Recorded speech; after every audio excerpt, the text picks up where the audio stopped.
Tank India के 4 सालों में अलग अलग तरह की कंट्रोवर्सीज देखने को मिली। फेक स्टार्टअप से लेकर बेबुनियादी वैल्यूएशंस तक, शो के बाहर जाकर डील साइन न होना, शार्क्स के बीच में बहस, इवन गाली गलौज, क्या कुछ नहीं हुआ। कभी कंटेस्टेंट्स किक आउट हुए तो कभी खुद बेचारे शार्क्स को ही शो से बाहर निकाल दिया गया। You're not going back.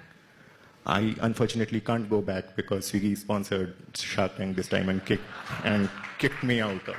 What do you mean kicked you out? तो कभी किसी ने सोनी को ही सू कर दिया। इस वीडियो में हम शार्क टैंक इंडिया के बिगेस्ट कंट्रोवर्सीज के बारे में बात करेंगे जो सबसे ज्यादा लाइमलाइट में रहे। चलिए सबसे पहले बात करते हैं controversy number 1, personal touch skin care. शुरू करते हैं उस स्किन केयर स्टार्टअप से जिन्हें विनीता ने मुंह पे बोल दिया था कि क्या बात कर रहे हो, आप लोग तो फेक हो।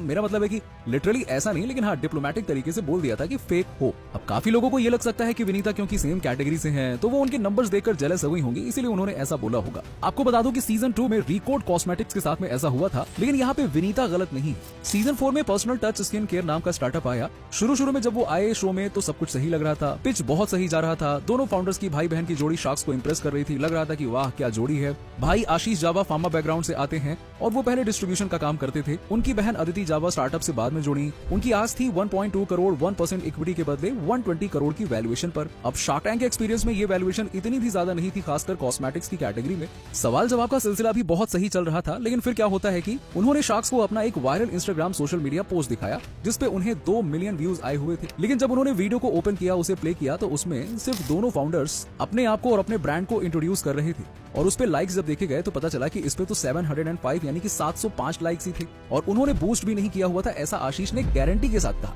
जब ध्यान से देखा गया तो पता चला कि 705 लाइक 2 मिलियन व्यूज पे, ये नंबर्स तो कुछ गड़बड़ लग रहे हैं। 2 मिलियन व्यूज पे अगर मरमर के 1% का एंगेजमेंट रेट रहा तो भी 20,000 लाइक्स आने चाहिए थे, लेकिन इनके वाले पोस्ट पर 0.03 था लाइक का रेट। इसके बाद शार्क्स के मन में एक डाउट तो ऑलरेडी आ ही चुका था, क्योंकि उस पोस्ट के बाद शार्क फाउंडर्स को धड़ाधड़ नंबर्स पूछने लगे। तभी जल्दबाजी में आशीष बोल गए कि उन्हें अपने ऑर्गेनिक सेल्स तो पता ही नहीं है, उन्होंने कभी कहीं किसी कॉन्वर्सेशन में बस नंबर सुना था।